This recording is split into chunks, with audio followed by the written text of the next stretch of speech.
Breaking news, champion ট্রফিতে সবচেয়ে বেশি রান করবে রোহিত ও উইকেট পাবে আর্চার। কাল বাদে পরশু চ্যাম্পিয়ন ট্রফি শিরোপার জন্য লড়াই করবে ৮ দল।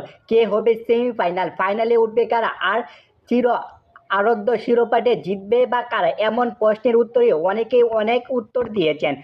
অস্ট্রেলিয়ার কিংবদন্তি রিকি পন্টিং ও রবি শাস্ত্রীর মতে এবারের আসরে ফাইনাল খেলবে অস্ট্রেলিয়া ও ভারত। সেমিফাইনালিস্ট হিসেবে ইংল্যান্ডের কেভিন পিটারসন বেছে নিয়েছে ভারত, পাকিস্তান, দক্ষিণ আফ্রিকা ও নিউজিল্যান্ডকে।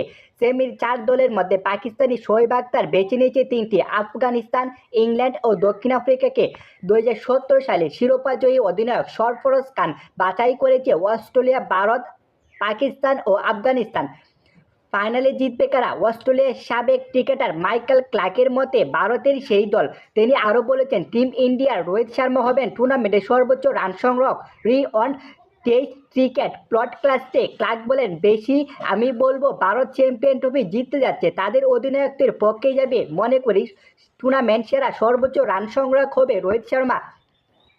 ঘরের মাঠে নিউজিল্যান্ডের বিপক্ষে হোয়াইটওয়াশ হওয়ার সেই বাজে পারফরম্যান্সের ভিতর দিয়ে গেলে রোহিত শর্মা অস্ট্রেলিয়াতে বর্ডার গাভাস্কার ট্রফিতেও সিরিজেও ধারাবাহিক অব্যাহত থাকে, যে কারণে শেষ ম্যাচে রোহিত শর্মা নিজেকে সরিয়ে নেন। তারপর ক্লার্কের বাজি ধরার কারণ সাম্প্রতিক ইংল্যান্ডের বিপক্ষে সেঞ্চুরি করা। ইংল্যান্ডের বিপক্ষে তিনি ওয়ানডে দ্বিতীয় ম্যাচে ১১৯ রান করেছিলেন রোহিত শর্মা। ক্লার্ক বলেন, সে রান করেছে, বিষয়টা দেখে ভালো লাগলো। তাকে ভারতকে দরকার।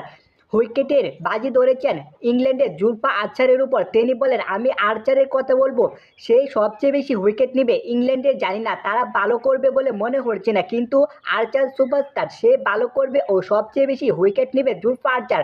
খেলাধুলা টুকরো টুকরো খবর পেতে এনসাইক্লোপিডিয়া স্পোর্টস নিউজটাকে সাবস্ক্রাইব করে আমাদের পাশেই থাকুন। ধন্যবাদ এভরিওয়ান।